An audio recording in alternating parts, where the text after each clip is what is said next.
Hi everybody, this is Mr. Yagi. We're going to look at the stage 25 second about the language 2, which is a little bit more about the pluperfect subjunctive, and you're going to like it because it's just review. It's just two things that you already know put together.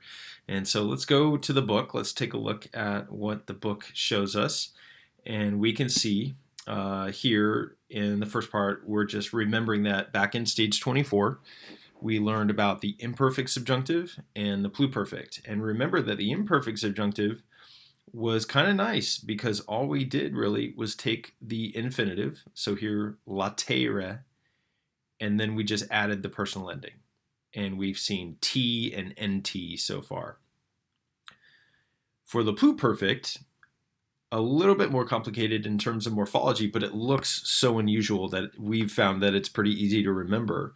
We take audive, right, the third principal part, and then we add isse plus the t or the nt, right? So this could be lateret, or this could be or laterent, or this could be like audiviset or audivisent, right?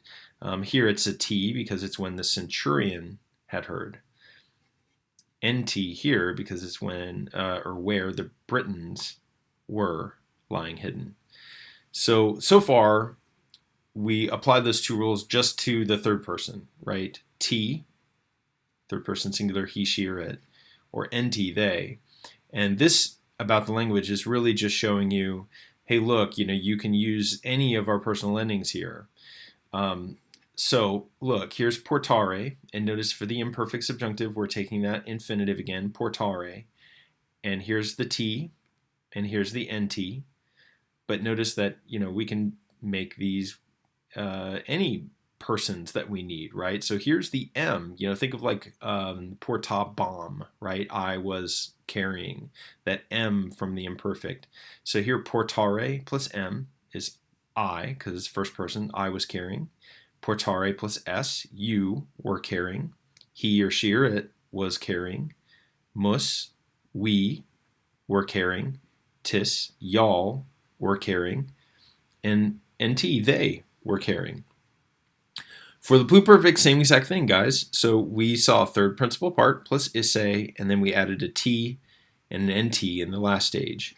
And here we've got an M and the S and the T, and then mus and the tis and the NT.